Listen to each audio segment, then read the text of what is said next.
Good morning. Here is today's word of blessings for you. Ephesians 2:1-7. As for you, you were dead in your transgressions and sins, in which you used to live when you followed the ways of this world and of the ruler of the kingdom of the air, the Spirit who is now at work in those who are disobedient. All of us also lived among them at one time, gratifying the cravings of our flesh and following its desires and thoughts. Like the rest, we were by nature deserving of wrath. But because of his great love for us, God, who is rich in mercy, made us alive with Christ even when we were dead in transgressions. It is by grace you have been saved. And God raised us up with Christ and seated us with him in the heavenly realms in Christ Jesus, in order that in the coming ages he might show the incomparable riches of his grace, expressed in his kindness to us in Christ Jesus. Today's title is Raised Up and Seated with Christ. The wise man who wrote Ecclesiastes said, "A living dog is better than a dead lion," Ecclesiastes 9:4. What does that supposed to mean? It means that the fundamental difference between people is the difference between those who have life and those who do not. The difference is more crucial and critical than any other difference, such as the difference in power and ability or the difference in wisdom or the difference in riches. It means that any creature, no matter how great and powerful they may look, is indeed nothing if they don't have life. If any creature has life in it, it makes all the difference no matter how weak and insignificant it may look. Do you have this life? Today's verse proclaims that we have all been transformed from beings without life in the past to beings with life through Christ. So, when were we without life and when did we come to have it?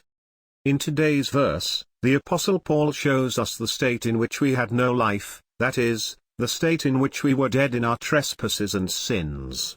At that time you walked in them, following the customs of this world, and following the prince of the power of the air, a spirit that is now at work in the sons of disobedience. Like other people, by nature, we were children of wrath. That is, following the worldly customs, following the rulers of the air, and following the lusts of the flesh is the state of being dead in sins and transgressions.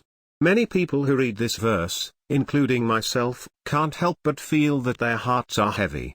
This is definitely the life we have been living for a long time. We were dead. We were lifeless lions or eagles. But a lion or an eagle without life is truly worse than a dog with life. How, then, can we be saved from such spiritual death? There is only one way. Only Jesus Christ and his cross can move us from death to life. As a staunch Pharisee, Paul once thought that the only way was to teach and practice God's law. However, the moment he met Christ, he realized that he was spiritually blind and dead. Then he came to realize that true life can only be obtained through Christ.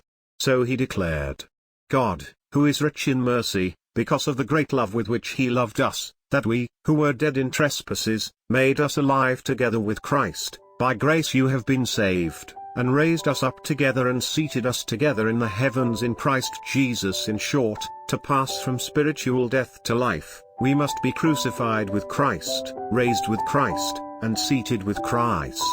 And it is only through Christ that we are transformed from death to life and from life to glory. Have you received this wonderful grace? How grateful are you for that grace?